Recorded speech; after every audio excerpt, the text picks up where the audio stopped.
মাছের মাথাটা তোমাকেই নিতে হলো? তোমার বাবার প্লেটেও তো দিতে পারতে।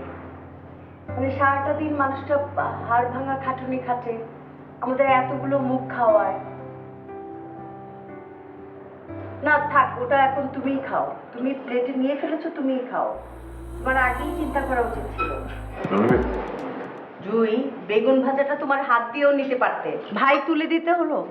দিন দিন না তোমার রোবটগিরিটা বেড়ে যাচ্ছে জুই। সমস্যা নেই মা।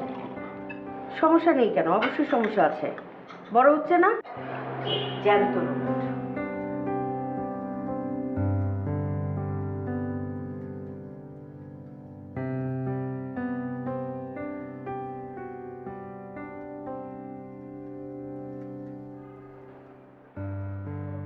রায়হান, মাছের মাথাটা তোমাকেই নিতে হলো? তোমার বাবার প্লেটেও তো দিতে পারতে।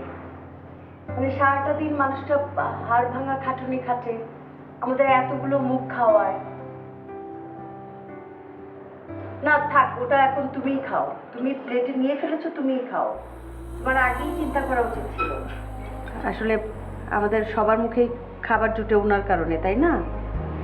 আমি বলেছিলাম। মা, শুধু তো বড় ভাইয়া বসে বসে খায় না, আমি তুমি সবাই তো খাই। কই, আমরা তো কোনো চাকরি করি না। জুই, তোমাকে তো এত কথা বলতে বলিনি। তুমি এত কথা বলছো কেন? হ্যাঁ, আমি তো চুপই থাকি, কিন্তু এভাবে তো কাউকে বলা উচিত না। ভাইয়া, তুমি খাও নিয়ে। আমি খাচ্ছি। বাবা তুই খা। বাবা বাবা আমি কাঁচা বাঁচতে পারবো না, প্লিজ বাবা। হ্যাঁ খা না।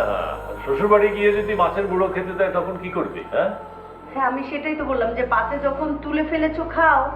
আমার কাঁচা বাঁচতে ইচ্ছে করছে। আচ্ছা ঠিক আছে, আমাকে তো আমি বেছে দিচ্ছি। বেছে দে তো, কাটা বেছে দে। তুই বাঁচ, তুই বেছে খা, আমার দিয়ে খাওয়া শেষ। কেন? ও কাটা বেছে দিবে তো তোমাকে। আমি তো দিচ্ছি ওকে না। ঠিকই।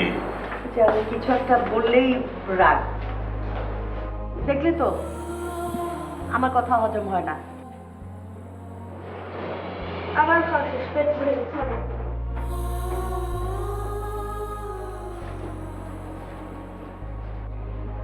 ভাই খায়নি, চলে গেছে, সেজন্য সেও চলে গেছে।